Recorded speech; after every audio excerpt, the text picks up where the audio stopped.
doing this to me. And then you're going to try all kinds of new stuff. You're going to try a new hearing aid. You're going to try a different processor. You're going to fire me and try 3 different audiologists. And you're going to try everything possible to make the reality that music is different not a reality.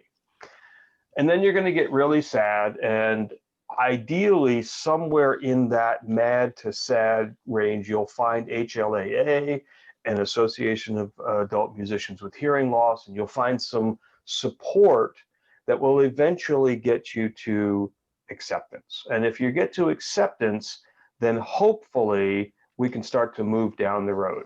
So music is not terrible for everybody with hearing loss, but music doesn't sound ideal for people with hearing loss for a variety of reasons. The first reason is music is not speech.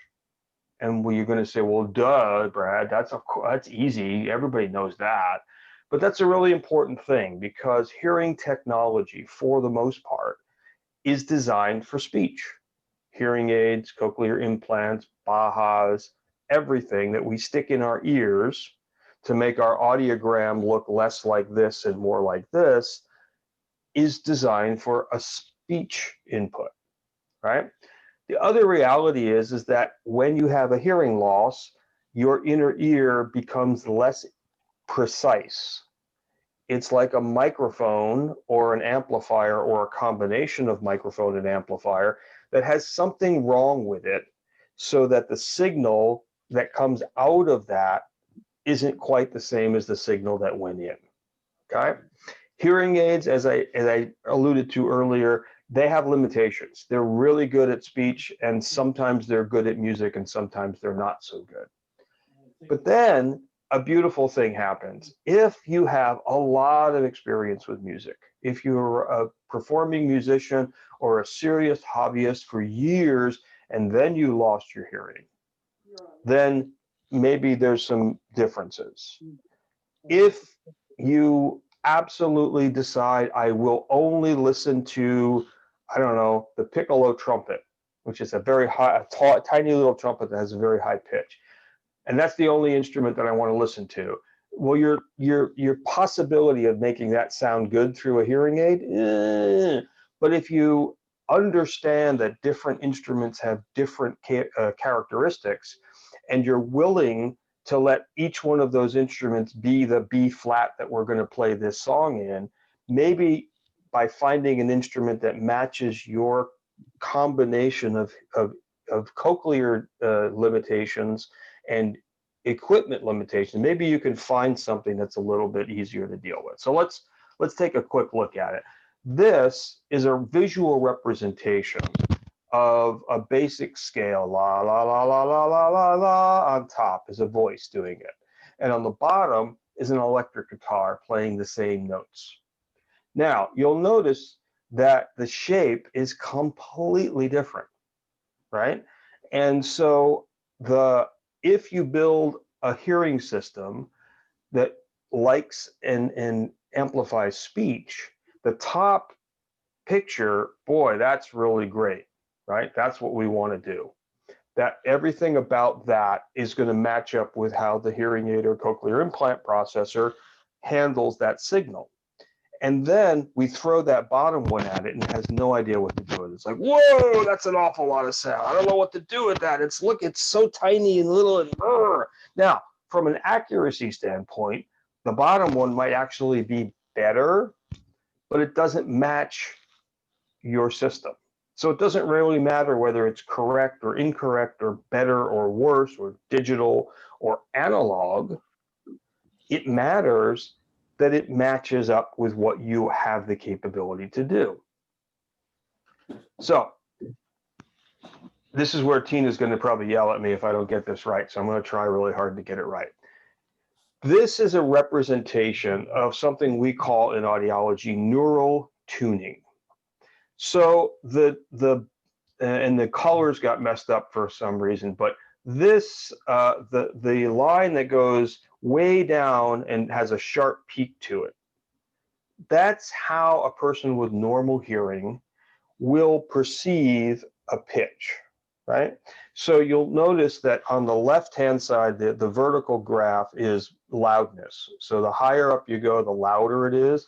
And the from left to right is like a piano. It's bass on the left and right. So if we pick a fairly high pitch, then we have a situation where even with a very low amount of volume, somebody's got their mic on. Can somebody make sure that everybody make sure they're muted, please?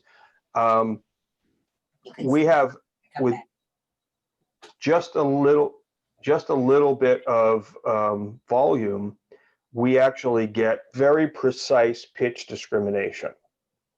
Now, the next line that's a little higher up and shifted to the left a little bit, that's how well you perceive that pitch from an accuracy standpoint if you only have a very mild hearing loss. So you've lost some outer hair cells, and part of the job of the outer hair cells is to work in conjunction with the brain to really narrow in our frequency and pitch perception so that we can hear speech. Then if we go to the top line, the furthest to the left, you notice it's spread way out, and it takes a lot of sound to even get to that point, but it's not precise at all. And so even with only about a 50 dB hearing loss, we essentially have no more outer hair cells working in our favor to fine-tune pitch. And when we do that, that's the best it's going to be. So if we have pitch perception problems, before we go chasing a hardware solution or a software solution, I like to get a better idea of what's the internal microphone capability, right? So if I have this much hearing loss and I do a test called otoacoustic emissions, or OAE, that will tell me if those outer hair cells are still there or not. Now we can make good guesses based on your audiogram, but that test is the specific test that we want to know, particularly if your hearing loss kind of slopes. There might be areas of your ear where you still have a lot of outer hair cells. And if you do, you will probably have pretty good pitch perception in that area. But when you get to the higher pitches, when the audiogram starts to slope down, and if your otoacoustic emissions go away, then we can assume that in those higher pitches, you don't have good pitch perception. So then we remember that and say, okay, I really should be looking for instruments that are over in that area where I still have good pitch perception. So we're going to put a pin in that and remember and come back to that in a minute. All right, so hearing aids or cochlear implants, I'm going to talk mostly about hearing aids for this talk, have something called input limiting. So back in the days when we had analog hearing aids, it was easy. You could take all the sound and you could process it and amplify it, and it was all beautiful. When we started to make digital hearing aids, the early digital hearing aids were not very efficient for battery use. And so rather than having batteries that lasted a day each, the cochlear implant users are saying, what the heck's the problem? My batteries last a day each, but they're rechargeable. Hearing aid users, if you remember, it used to be 2 weeks or 3 weeks, right? So in order to keep that, what they said was, well, let's only process as much information as we need for speech. And we're going to squish down the sound before we make it digital in order to save batteries. And if that's the problem, if the problem that you're experiencing is due to the input limit of your hearing aid, then software solutions or adjustments or music programs don't help, because the problem happened before all of that software. Now, the good news, and I'm happy, I used to give this talk for years and say there is no good news. There's good news. Starting around 4 years ago, hearing aid companies figured out how to get both good battery operation and a wider dynamic range. And so I'm going to show you some slides in a little bit of specific hearing aid companies and how much additional range they have. But if you have a fairly old hearing aid that's 5, 6, 7 years old, you might be up against this hardware limitation. So not to say you have to buy new hearing aids, but understand where the problem is so that we can come up with the right solution, okay? All right, so if the hardware solution's not the problem, then maybe within the hearing aid, there's some software issues. So some hearing aids give the audiologist a great amount of flexibility. Some of them are just not great for hearing aids or for music. They're getting better and better and better. And one of the interesting things about COVID is it pushed the hearing aid companies to up the game on remote care. So if you have an app for your hearing, you can make some adjustments. But if we really need to dig into that music program, you usually have to come in my office. But now with remote care, certain manufacturers are almost giving me full access to your hearing aid remotely. So you have your app, we make a call, and I can pull up my full fitting software, and you have a little window, and we can do a real remote care. If we can do that, then we get a lot better ability for you to call me while you're sitting in front of your piano in your house, because this is really key. I always tell people, bring your instruments to my office. That's fine, that's good, but the acoustics of my office are not the acoustics of where you play. So with remote care, I see a great opportunity for us to do a much better job of capturing and addressing the problems in the real environment. Okay, so that's all well and good. What about individual people?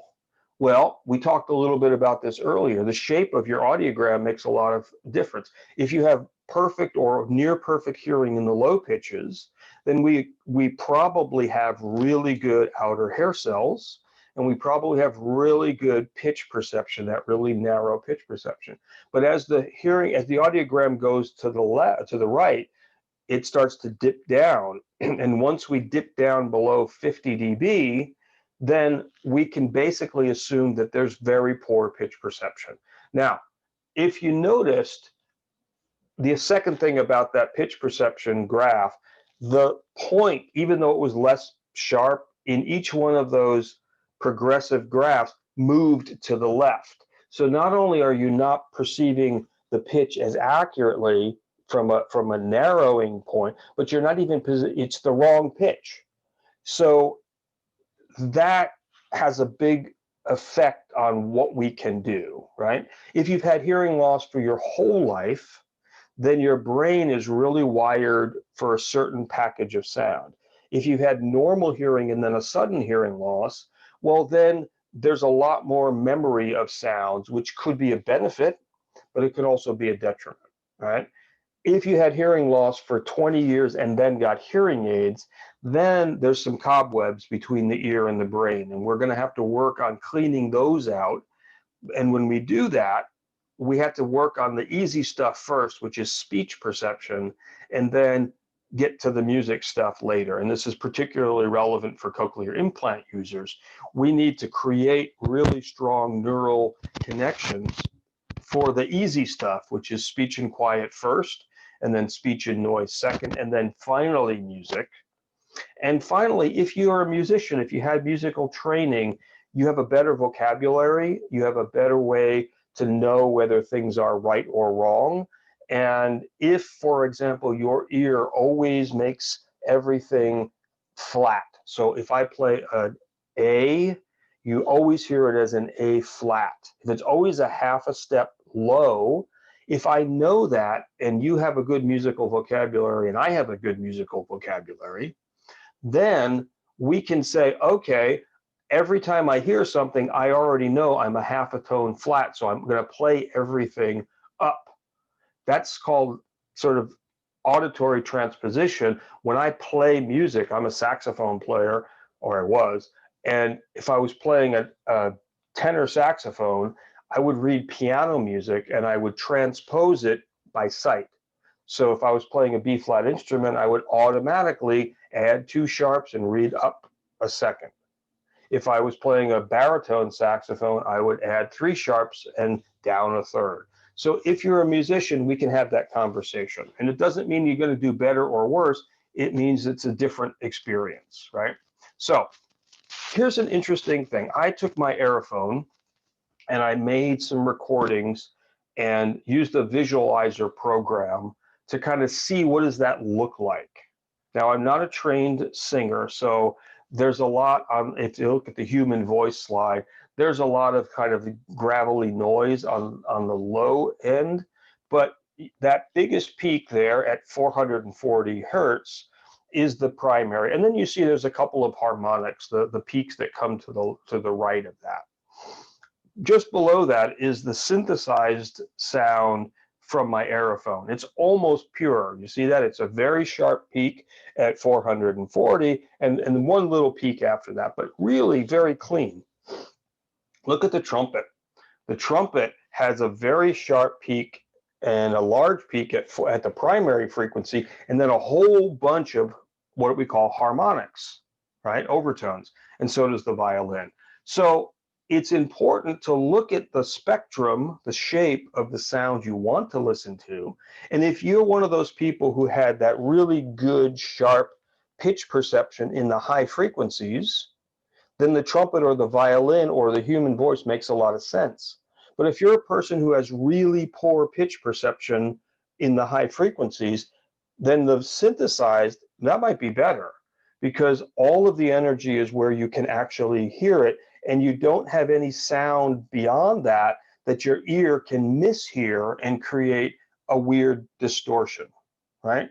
Now, it's interesting because sometimes people have different hearing between their ears, and in one ear they have a good perception, in the other ear they hear something actually completely different.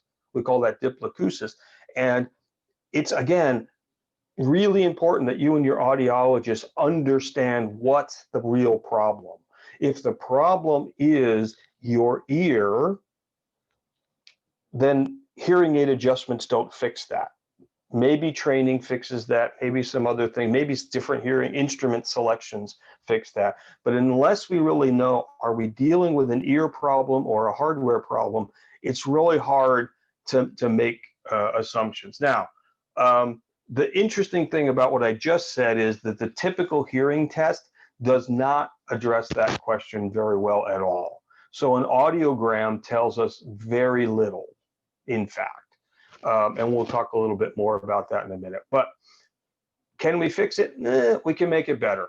All right. So if we have determined, hey, the problem I'm having is I play the violin, and the level of the violin at my hearing aid is louder than the input limit of my hearing aid. So I figured out what that is, but I figured out that if I play anything louder than mezzo forte, it's going to cause distortion. Okay, well, if you could potentially reduce the sound level that hits your hearing aid, and it's truly that hardware problem, then you can kind of fix that. So I'm going to talk about a way to do that. And if I play the piano, for example, and I'm getting this distortion, well, maybe my piano's in the wrong place, or there's reflections or something. So if it's truly a hardware limitation, there are some workarounds that can help. Upgrading hearing aids is not something I recommend lightly, but if it really turns out that your hearing aids are 7 or 8 years old and the problem is the hardware limit, and a new hearing aid has been demonstrated to you to not cause the hardware problem, then hearing aids make sense to look at. But don't go running out buying new hearing aids every couple of years, particularly now, because if it's that hardware problem, it's as good as it's probably going to get for quite a while. Okay. All right. So this is what I call the sound level meter. SLM stands for sound level meter workaround. Any smartphone, you can get a free sound level meter application. They're not perfect, but they're pretty close, and they're certainly close enough for this.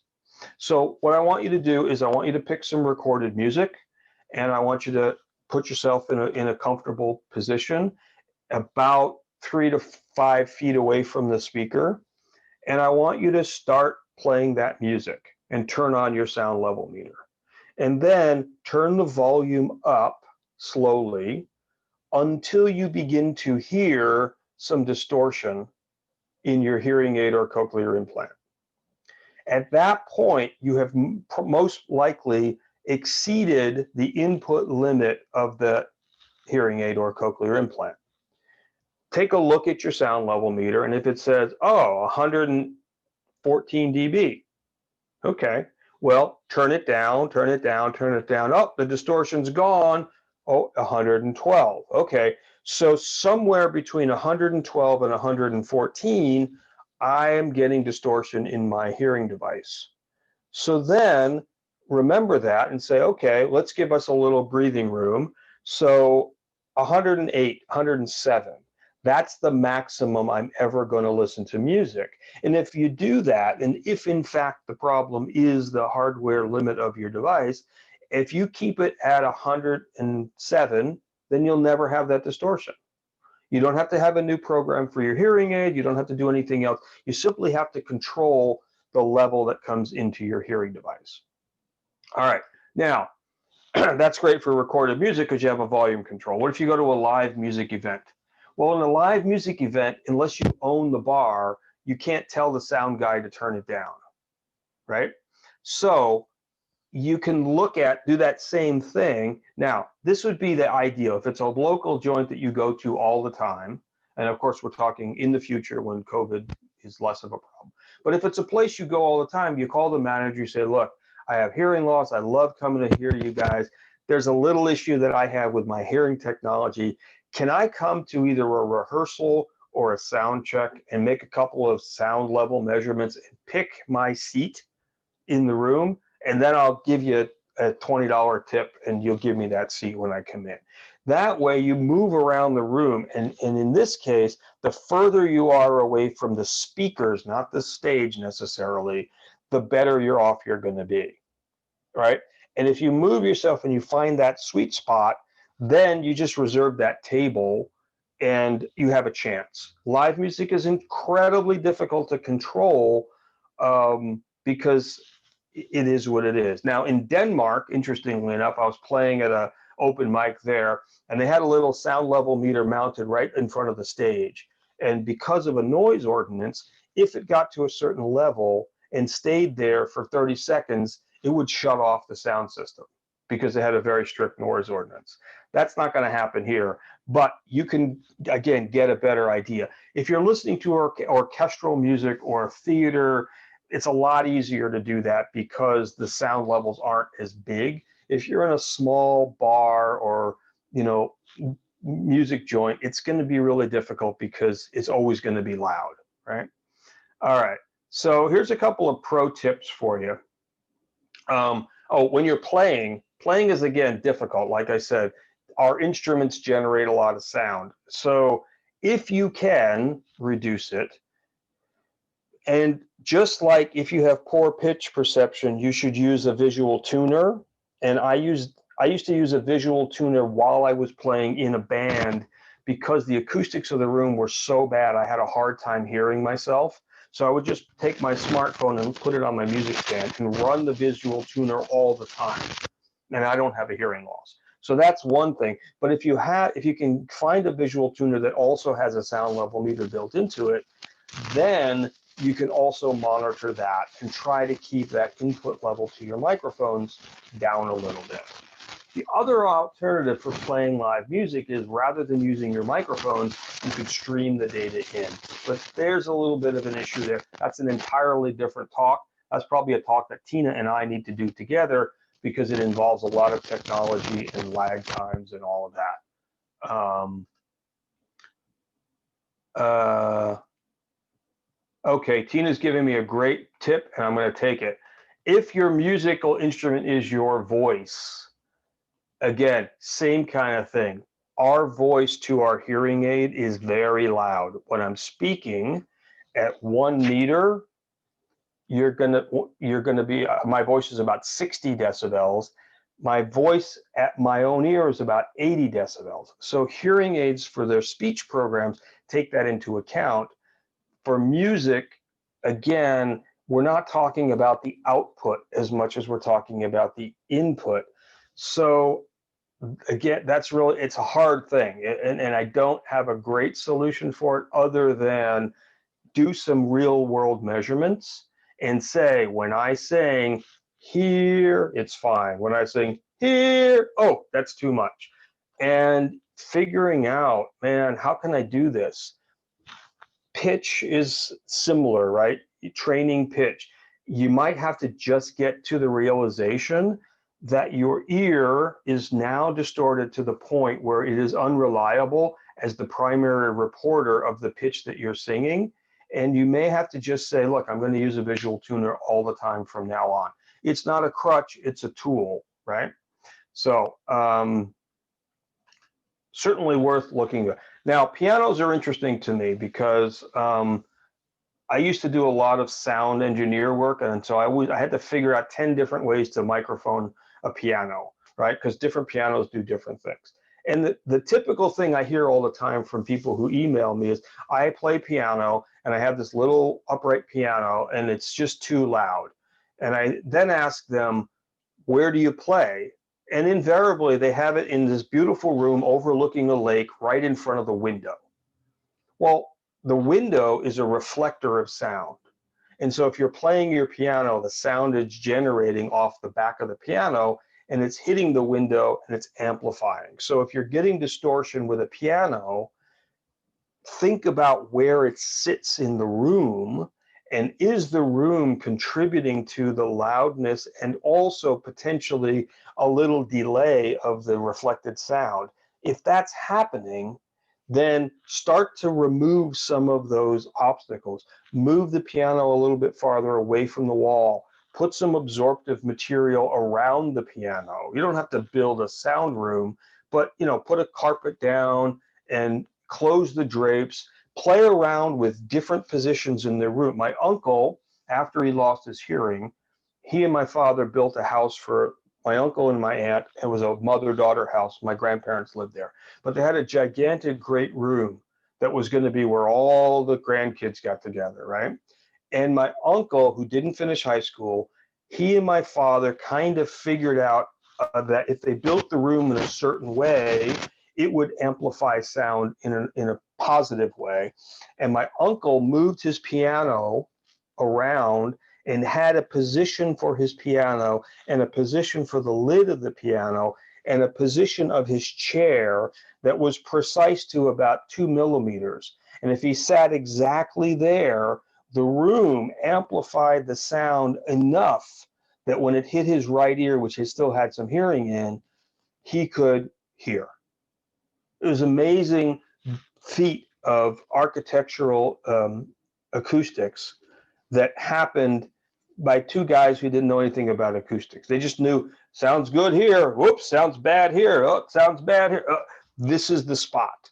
And so if you tried to sit in his chair when you were playing a duet, he would kick you off. It's like, nope, I'm sitting here. Even if he was going to play way over here or way over here, he sat right here. So being very analytical about your performing space is potentially very helpful. Okay, if you're playing a wind instrument, all we can do is not play so loud and add some absorptive material to the space. Electronic instruments are easy. They have a volume control. We're right back to the original thing with listening to recorded music, right? So let's keep on moving. I want to make sure I have plenty of time for questions in this little thing. All right. So hearing aids are getting much less bad for this. Interestingly enough, if you have a mild hearing loss, there's a hearing aid. It's not a hearing aid, it's an amplifier. It's a personal sound amplification product, or a PSAP, PSAP. And our good friend, Mead Killian at Etymotic Research, he developed this. It's based on a really old hearing aid amplifier that he made called the K-AMP, stands for Killian Amplifier.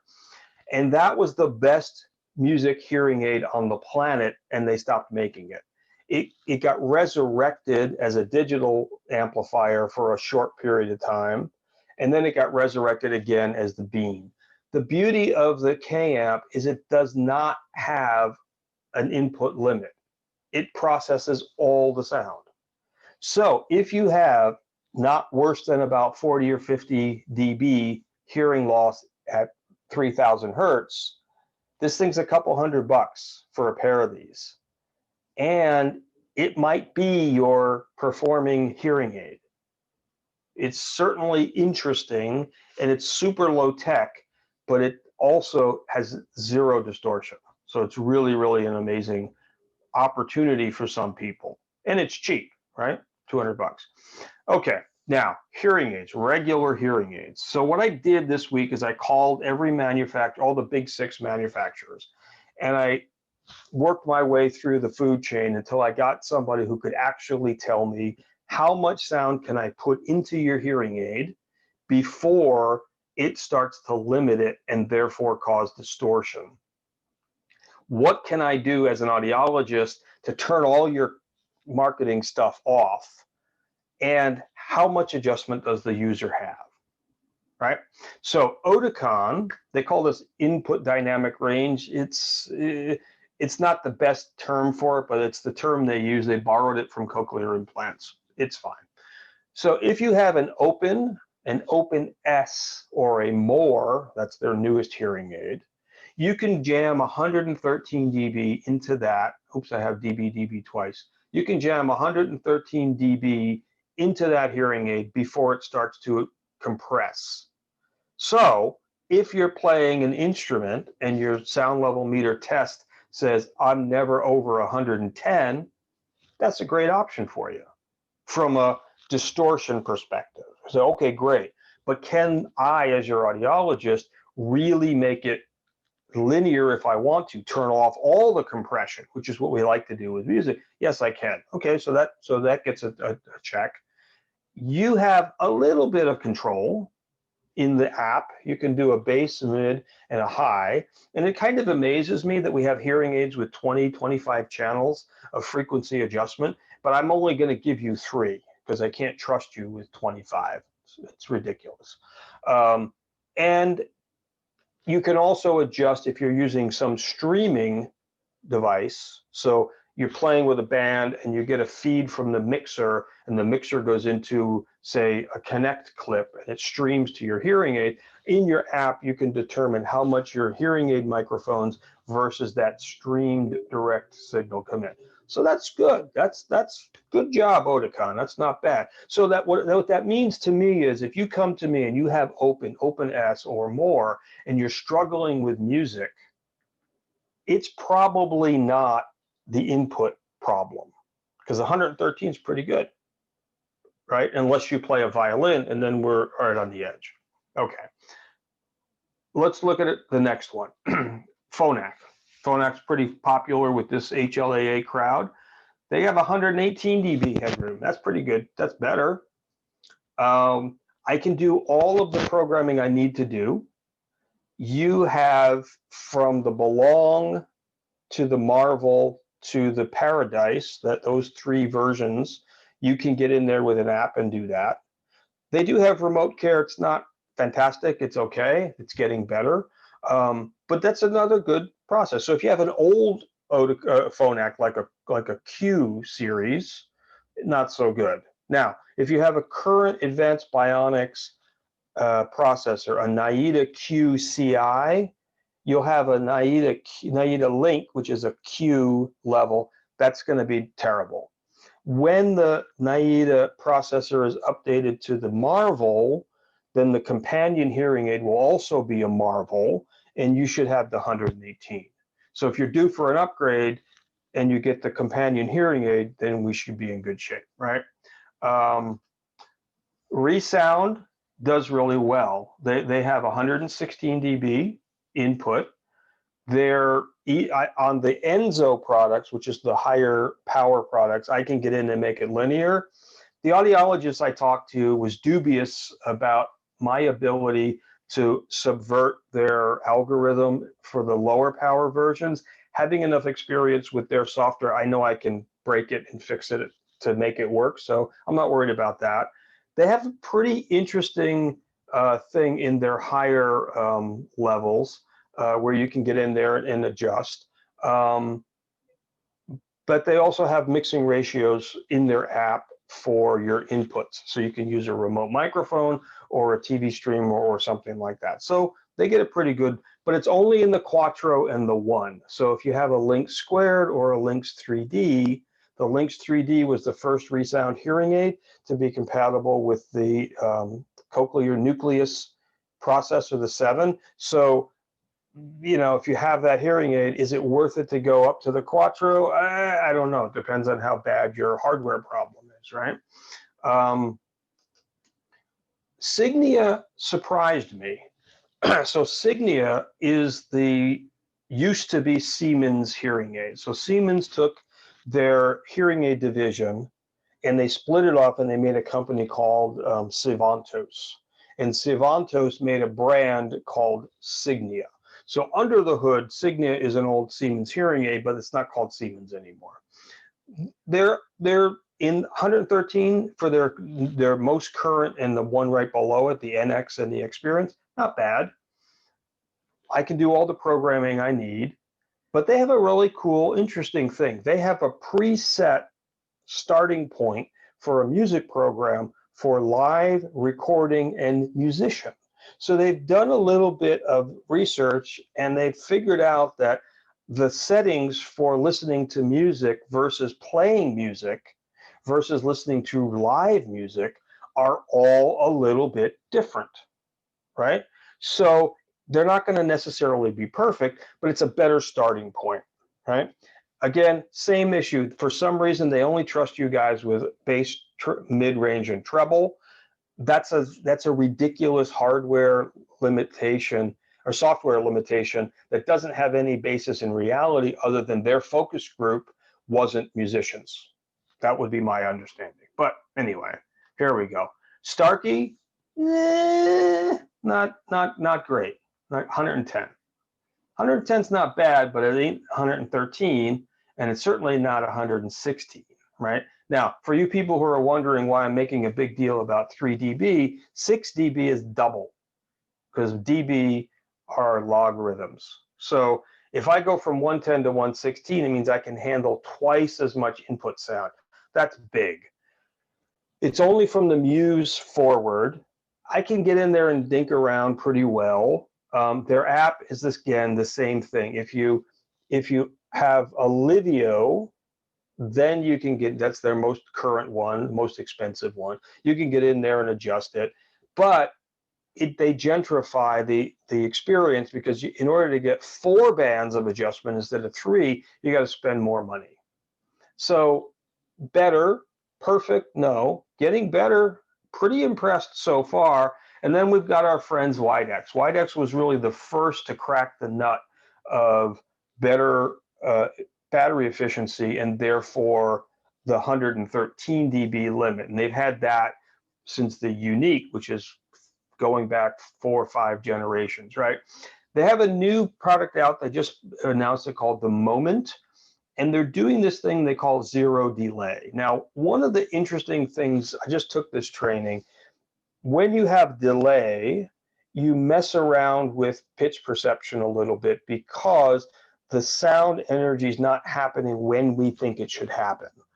And so if you only have a mild to moderate loss, this zero delay, apparently, based on their internal data, is going to get things cleaner and sharper, at least from the hearing aid perspective. Now, again, we go back to, is it my ear? If my ear has a really wide pitch perception, then it doesn't matter how good the hearing aid is, it's still going to get smooshed or smeared by my ear. But we're moving in the right direction. I think this is probably the trend where the hearing aid industry is going to go. And, you know, hopefully they're going to get some push to develop their apps a little bit more user-friendly. But I'm pretty happy with Widex in terms of, it used to be my gotta be go-to hearing aid. If you have a Unique, I wouldn't buy the new hearing aid just for that unless you have a very, very mild hearing loss, okay? They don't like it when I say don't buy a new hearing aid, but I don't work for them, so it's okay. All right, so if we've figured out my ear can handle the sound and my hearing aid hardware can handle the sound, then I will say reprogramming might help. Now, there's some people out on the internet who say, I know how to fix your hearing aid. Tell your audiologist to do this, this, this, this, this, this.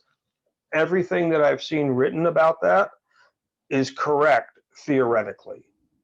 However, if the manufacturer has made it very difficult for your audiologist to do that for your particular hearing aid because they have not created the software interface for that, then you're going to create a lot of frustration. So don't go waving that post from our friend Rick. Go waving that at your audiologist. Have a conversation with your audiologist. Say, hey, here's some ideas that some people who have tried this have come up with. Can we figure out how much of this you can do with my current hearing aid software? And let's see if we can figure this out. Again, ideally, if you can do this remotely where you are in your regular setting, even better, okay?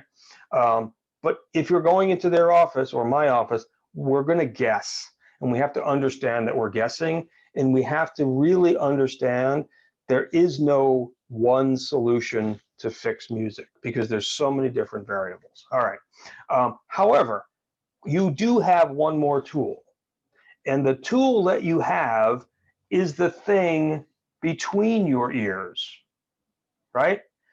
This is how you make music better, okay? I can do everything I can do with technology, and we could do all kinds of things with the logistics of your room, but your brain can actually learn. And people with cochlear implants are the perfect example of this. I don't have any data to suggest that the actual sound that reaches your brain changes over time, but your brain says, no, no, no, that's baseball. And the first day you're activated, it's woo, woo. And a week later, it's and then it's eventually baseball. So something happens at the level of the brain that says, hey, I am now understanding that electrical stuff, and I'm applying my memory of the word baseball to it. We potentially can do the same thing with music. And so, what's going on with my, there we go. So what I suggest is taking into consideration hardware limitations, your inner ear limitations, the acoustics of your room, rather than saying, hey, audiologist, fix my gear so I can listen to Vivaldi playing the violin. Let's back up and say, okay, the first slide, music will always be different. Okay, emotionally process that. And then if you come to it with saying, all right, everything that happened before today relative to music, and today being now I have hearing loss, I'm going to remember fondly, but I'm not going to pine for it. This is what I did when my father died. I remember him every day. I never miss him because I chose to make the day of his death the marker between remembering everything he taught me in a state of gratitude and then applying that knowledge to my life in the future. So if you say, okay, here I am, January 16th, 2021, this is what I got to work with, then let me go find music that fits that rather than let me try to force all of my limitations into the music that I want. And so I developed a little thing that's in development, possibly as an app. I don't know, we'll see. And the idea is, let's look at music like we look at speech perception in a little kid learning it for the first time. First, what do we hear? We hear pitches, we hear rhythms, we hear very fundamental, very primitive parts of the music, right? And then we go from there. So we're going to do a little exercise here, and we're going to see if we can find some sounds that work really well for you all, okay? So the idea is I'm going to play some sounds using different instrument voices. And I want you to, for each one, sort of think, okay, I can hear individual pitches. Now, sometimes you can and sometimes you can't, and it's going to depend on the range of that. Remember, if you're in a range where your inner or outer hair cells are good, you're going to hear that pitch really well. But if you're in a range with more hearing loss, it might get really muddy, right? So don't worry about it. Just it is what it is, right? So on a scale of 1 to 5, where this statement below is completely false, you'd give it a 1. And the completely true, you'd give it a 5. So the higher the score, the better. It's like bowling, not golf, okay? So here we go. Let's take a little look as our friend. So this is what we're going to do. I'm going to attempt poorly to do a little scale with my voice. And I want you to just sort of think, hey, I can hear the individual pitches. Is that mostly true or mostly false? I recognize that instrument, in this case, a human voice, as a human voice. Is that mostly true, mostly false? It sounds natural, and it sounds like I remember. Okay, so let's give it a whirl.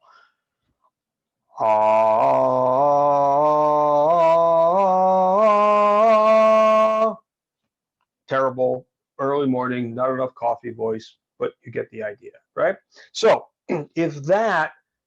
if all you heard was one monotone, then it would be more of a 1. If you go, okay, I heard different pitches, maybe not 8 different pitches, but I heard different pitches, and I know it's a human, and it sounds mostly like I'm like a natural, and it sounds like I remember, then you would rate that as 4, 5, something like that. Okay, now let's try another. Now we're going to use our little Aerophone here. Let me turn on my amplifier. Okay, so with this little thing here, I'm going to play a scale, same scale, but I'm going to play it as a bassoon. And we'll see how this sounds to you guys.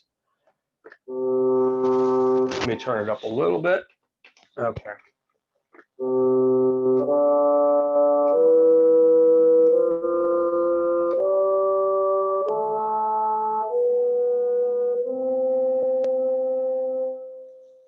Now, did that sound like one mush, or did it have individual pitches? Does it sound like anything you ever heard before? Yes, Yuri, that was a C major scale. Good job.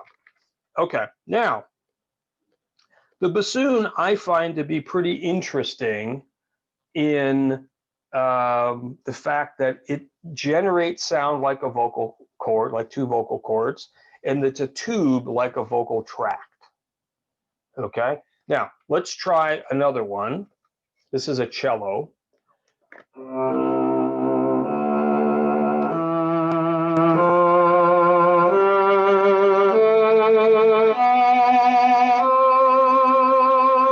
Let me start that again.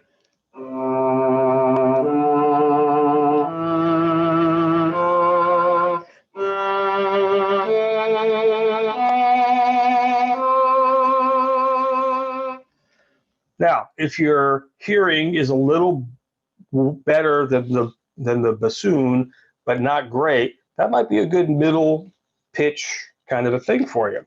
All right, so let's try that Vivaldi. We'll do our violin now.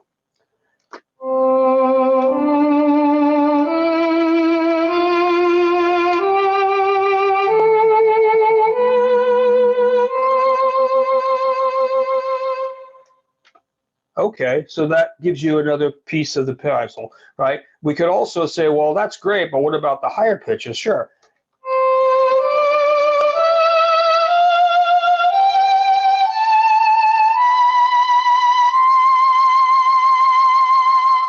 All right, now, the reality is that's going to sound either great or terrible, depending on all of those factors that we talked about, your musical history, your particular hearing loss, your particular hearing technology, how it's set up, all of that.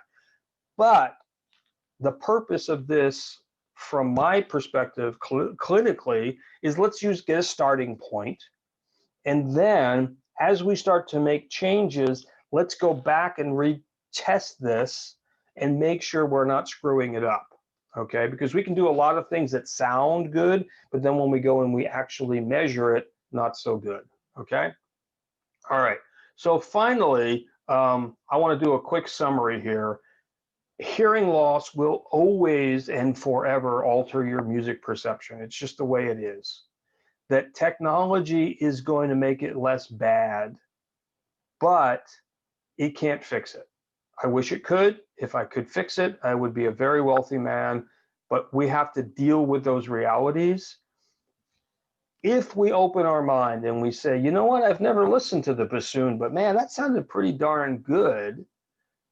Maybe I'll go out on the world of Spotify or any of these other music, Amazon Music, and say, give me a list of all the songs that feature a bassoon and listen to those and use that as the foundation of making sure that you're enjoying music rather than being frustrated by music. And I know that if you try and you are willing to be emotionally available to it, you'll find music that works for you. There's some great resources out there on the web. Obviously, Wendy's group. There's a couple, and I'll copy these links into the, or actually this whole PDF, we'll put a link to it. You can download it and it's got everything in it. I'm going to do a plug because, that's what I do. I've started recording a lot of music in the pandemic using this Aerophone. And so on my SoundCloud, there's all kinds of music ranging from classical to jazz, played in all kinds of different voices. That's also going to be sort of the repository that I use for this project that I start to build a very large library of different sounds. So at this point, I'm going to turn my video back on and let's do some questions. So I'm going to jump into the chat here and see if there are specific questions before I get there. Okay. Okay, cool, interesting. So Tina made a great point. Until you said this is a scale, it sounded like random notes. My kid sitting here listening to this gave me the solfege hand side. I'm not sure what that. Anyway, after that, it sounded like scales. I think because I willed it to sound like a scale. Absolutely, that's exactly right. That's exactly right. Okay, so Paul has a question about timbre. Let's see, where's Paul? I'm here. There's Paul. Go ahead, Paul. Thank you, Brad. I want to begin by thanking you. A very interesting and informative presentation. I've had a lot of musical training. My wife is a professional musician. I'm not playing so much anymore because I developed some neuromuscular problems. Okay. Are you still a professional husband? Are you still a professional? Are you still a professional husband? No. Yes, I guess I am. But not as active as a musical collaborator anymore. And okay. Anyway, I have really pretty good pitch discrimination, which is sort of confirmed by my audiogram because the pitch is basically presented through the fundamental tone, the bottom of the overtone series. Mm-hmm. And my lower frequencies are really pretty well held together pretty well, but I have awful loss in the upper frequencies.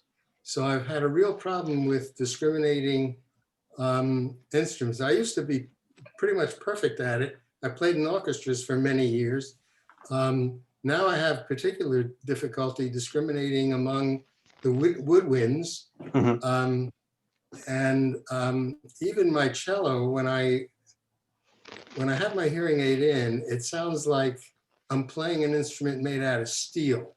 It just really doesn't sound like wood. It doesn't resonate in the way that I'm accustomed to.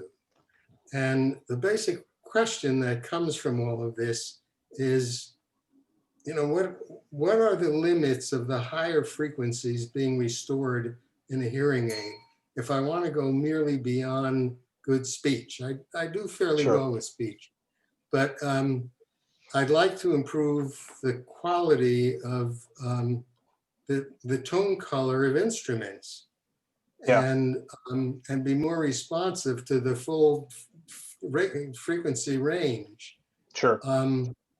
And I'm not sure if you were actually addressing this with your comments about dBs, but I'm really concerned about the frequency range and not merely the loudness. So I'm going to go back. I'm going to go back to this shared. I'm going to share this again, and I'm going to show you this slide if I can find it. Let's see. Where's my? Whoops. Come on. Hang on. Where is my? Come on. Forgive me. I'm this. Every time I get close to the, I'm trying to change slides here, and it's not being cooperative. There we go. Okay. So the do I have an annotator? Do I have a pointer? I don't think I do. Anyway, if we look at these three curves, right, Paul? The curve that goes furthest down, the peaks furthest down. Me. No, that's not you. That's what your audiogram looks like, but that's not you. So if your audiogram looks like that, then in fact, in the high pitches, your ability to perceive pitch is like the top line, the darkest line. And the width of that trough is the accuracy of your pitch perception for that area, right? So what that means is the specific frequencies you're trying to hear. Let me back up a little bit. Does everybody know what we mean by timbre? Let me raise your hand if you don't. Okay, okay. So that slide that I showed earlier of all the different instruments where they had the big peak and then a bunch of little peaks afterwards, the big peak is what Paul's referring to as the fundamental, right?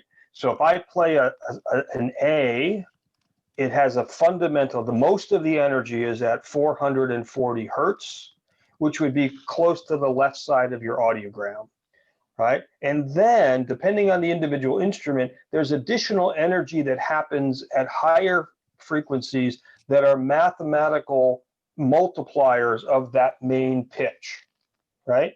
Usually twice as much, 4 times 6, 8, whatever.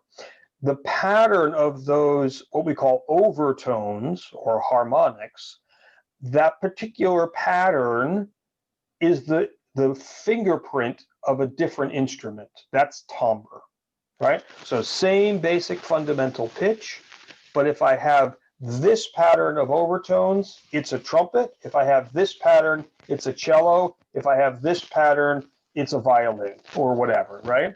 So the problem is most of us still have, if you have that sloping hearing loss like Paul has, most of us still have pretty good pitch perception and accuracy in the area where the fundamental frequencies are.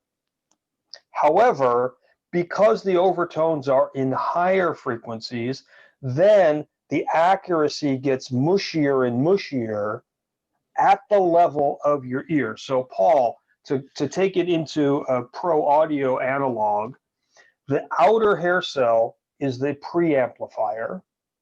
The inner hair cell is the microphone. So where you have pretty good hearing, you only have a bad preamplifier, but the microphone is still good. So if I was listening to the 4 tenors before most of them died, and I was wanting to make a perfect recording of the 4 tenors, I would put a microphone in front of each singer, and that individual microphone would go to an individual preamplifier into a separate track on a recorder. or a mixer, right? So if I wanted to get the perfect representation of each of those four perfect voices, then I would have that isolation. Well, what happens if one of the preamplifiers goes out? Well, then I'd have to turn up the volume on that track, but the microphone is still good. So the outer hair cell is bad, but the inner hair cell is still good, meaning less than about 50 decibels of hearing loss. And I can compensate for that with loudness, which is what a hearing aid does. If, however, the microphone gets distorted and I leave it in the system, then it doesn't matter that Pavarotti had a perfect voice. The recording of Pavarotti sounds because the microphone is broken. Unless I remove that microphone, I'm not going to necessarily get a clean recording. So a hearing aid can only address the preamplifier or the outer hair cell component specifically without doing a bunch of weird tricks. Now, for speech, there's a trick we can do to overcome the inner hair cell problem. We can grab high frequency sounds and we can transpose them to lower frequencies. It works pretty well for speech. It tends to really muck up music. However, what hearing aid do you use, Paul? Phonak. You have a Phonak. Okay, so Phonaks, what they call frequency, the thing they call it sound recover. It's frequency compression. So it takes high frequency sound, it tries to analyze the proportional relationship between those peaks of sound, and then move it to a lower pitch and then squish it. Now, I've not had great experience using that for music, but certainly worth a try with your audiologist to see if by manipulating that parameter, they can improve some of this. But unfortunately, a lot of what you're talking about is not going to be a fixable problem with hardware or software. To some extent, if we can find the point in your audiogram where you cross from just outer hair cell loss to inner hair cell loss, that can be helpful to kind of narrow the world. And then for you to go through a series of musical instrument samples and pick out the ones where you still can discriminate the instruments, and then rebuild your catalog, unfortunately. Right? Because we're at that point in your hearing loss where you have probably an area of viable preamplifier and microphone, and then an area of bad preamp and good microphone. That's where the hearing aid really helps. That's probably your fundamental and your first harmonic.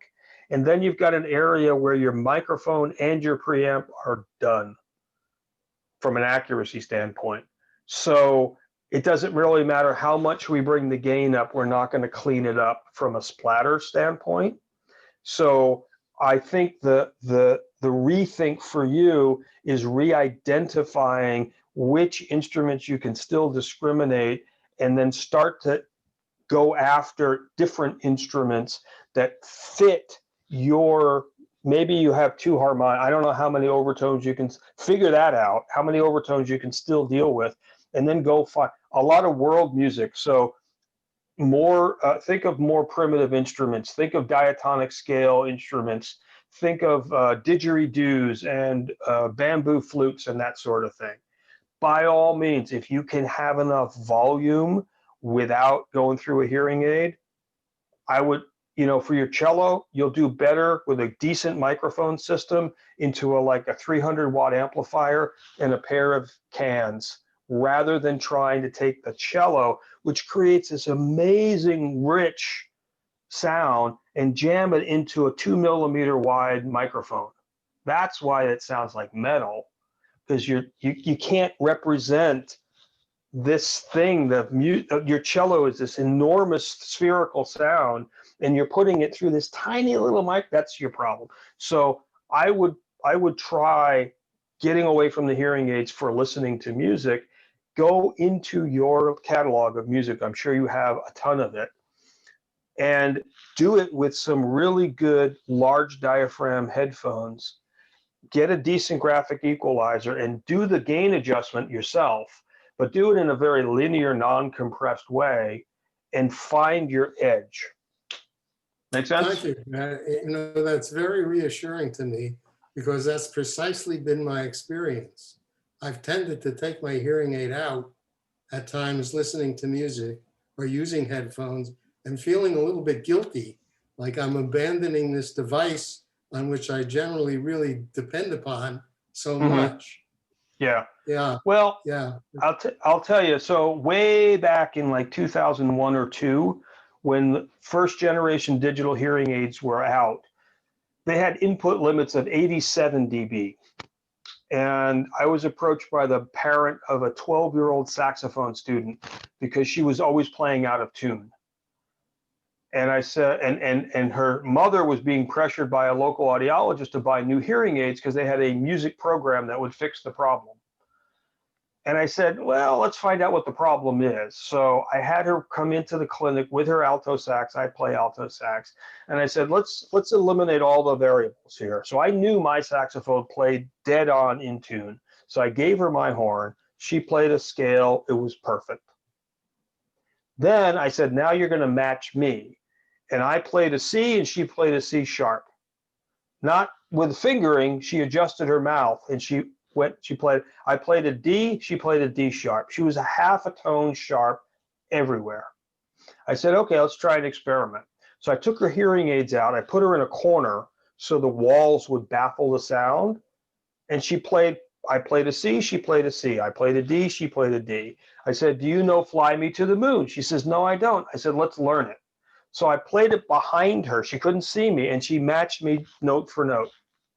She put her hearing aids back in. She played everything a half a tone sharp because the input limiter on her hearing aids was so much distortion that she heard C when she was playing C sharp. So the solution was don't wear your hearing aids for band because in the band, there's so much sound she can clearly hear. And we got her an FM system with headphones and the conductor wore the microphone. I said, when the baton is up, the headphones are down. When the baton is down, the headphones are up. And it worked out fine. She ended up, I said, look, buy the new hearing aids if they make you hear speech better, but they ain't going to fix the music problem. Now, if she had those same hearing aids and the option was what's currently available, I would say, yeah, new hearing aids will be an improvement. But alto saxophone at forte is over 113 dB. So it still would be a problem. But you have control over your selection of music. And some of this is trainable on the edge. When we find the edge, you might be able to retrain another overtone. If you can get 3 instead of 2, you won't get all the strings. You probably won't hear the difference between an oboe and an English horn, but you'll probably hear the difference between a bass clarinet and an oboe. That's helpful. This is Wendy. Real quick, we only have 10 minutes left, almost 10 minutes left, and Lisa has a question. And sure, I think so. Lisa, you can yeah. Lisa and Barry have questions. So one start with Lisa.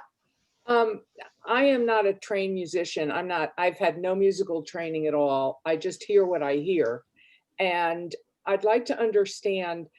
As I've said in this group before, I love my Bose earphones. I have resound hearing aids that are now probably 4.5 years old.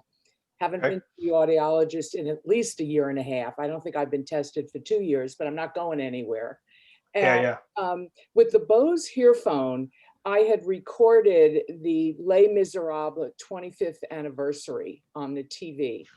And I was really frustrated listening to it because to me, the sound wasn't rich at all. I don't have the vocabulary you all do. It just wasn't an enjoyable experience. So I took my hearing aids out and I put my Bose earphones on. And I found when I adjusted the treble, and I moved it up to like 23 or 25, the sound just got so much richer. It was to me like what I remembered. Why is that? What was it doing in terms of what? Okay, so Bose, I'm gonna try to do this quickly so I get to the next question. Bose is interesting because from an engineering standpoint, Bose does everything wrong, but it sounds good. So Bose is changing the proportion of sound. In the engineering world, we want everything to be flat. We want the microphone to have no shape to it. We want this. Bose said, the hell with that. We want it to sound good. And so they did a bunch of focus groups. It has to do with how they process sound. And so if you want to be technically correct, the Bose is wrong. But the Bose, because of the way they give certain emphasis to certain sounds, that's exactly the Bose experience. It's rich, it wraps around you, it's a big hug of sound. And my answer to you is you've solved your own problem. When you want to listen to music, keep those here. If your hearing aids are that old, they're probably link squared, which means that they have the lower input limit. Use the Bose. It's if you by all means use the Bose. I do. So yeah, so good for you, Lisa. You solved your own problem. You don't need to go to your audiologist because you got one. Okay, Barry, what's up? Yeah, just quickly, when we were first talking about this program, some people talked about some advances in CI technology for music appreciation. Just wondered if you can touch on that a bit. Yeah, so the cochlear implant at best has 24 individual channels of stimulation. A normal cochlea has 30,000 channels of stimulation. Now, perceptually, it's a lot less than that, but it's a lot more than 22 or 24. Advanced Bionics a few years ago created a system called current steering, where if I had two different electrodes, if I stimulated here, I would hear all this pitch. If I stimulated here, I would hear all this pitch. They've developed a way to move proportionally the current in between those two physical electrodes to create 120 virtual channels. So the people with advanced bionics have reported up to one guy up to 300 different pitches. If you've got a hardware limitation like Cochlear or Med-El, you've probably got a slightly different situation. Both of them also have some software stuff that they do. All three manufacturers are seriously looking at doing this. Part of it is also with new electrode designs that are less destructive to the physical ear. If you still have some lower frequency hearing, if the electrode insertion doesn't damage that, then if you use a hearing aid that's well suited to music in conjunction with your cochlear implant, you can get a better musical experience. So all of them are working on that. Ken? Hi, Brad. Thank you very much for the presentation. You just basically stole in your last sentence exactly what I was going to say. I got a cochlear implant, but I got a hearing aid also. In my right ear, the high pitches are all gone. The only purpose of that hearing aid is to add the bass to my cochlear implant, which gives me a much richer musical experience. Okay, so Yuri had one last question. Do the adjustment for music compromise speech recognition in any way? Well, speaking for myself, originally I had something like I had 5 programs, and I know, at least for my cochlear implant, what I've done is I just decided to get rid of all my speech program and let my music program be my program for everyday use. And right now I'm just accustomed to hearing speech that way, and it works for me. So Brad might have something else to say.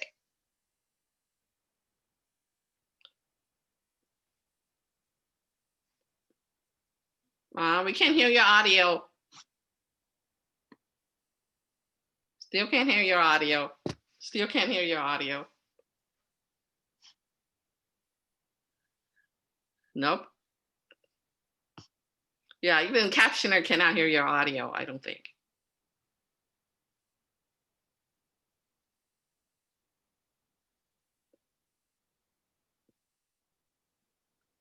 All right.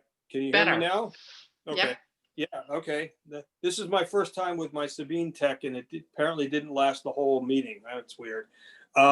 So if you have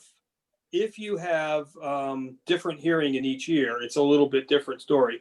But I would say the ideal way to do it is to develop one or two speech functional programs based on actual listening to speech in the booth. So what I mean by that is don't just set the volumes based on the audiogram, then have you listen to speech and noise or whatever and fine tune that program for that. Then create a separate program and fine tune that for music. Technically, a good music program shouldn't mess up speech, but if you have really poor word recognition, you might want to use some of that frequency lowering, which isn't great for music. So they're very, very different signals, which means that they're very, very different approaches. And if you have two different ears, I would even go as far as to say, if you play 2 or 3 different instruments, you might want to have a different program for each instrument. That might not be the worst thing in the world. So in a minute and a half or 2-minute summary, I want to thank you guys for having me. This talk has evolved over the last 7 or 8 years. And I think that this is probably the version that works the best. I haven't really brought in a lot of the neurophysiology before, but I think it's important to think about. And you guys are my home base. The HLAA keeps me honest, and I appreciate you. And I'm looking forward to the virtual concert or the virtual conference, because as much as I love seeing everybody, I hate airplanes. So I think it's a great way for us to continue to stay connected. Keep connected with your HLAA, find your music. And if you can be really, really open-minded, you might have to listen to drums for 6 months just to get the joy back, just to get your foot tapping again. If you can get your foot tapping again, then music is still in your life. Then, okay, let's do, I don't know, something easy. Pete Seeger, great baritone voice, only a guitar or a banjo, super simple, easy words. Listen to Pete Seeger for 6 months and then work your way up. And Paul, find that edge, right? I used to know 10 instruments. Now I know 5. Okay.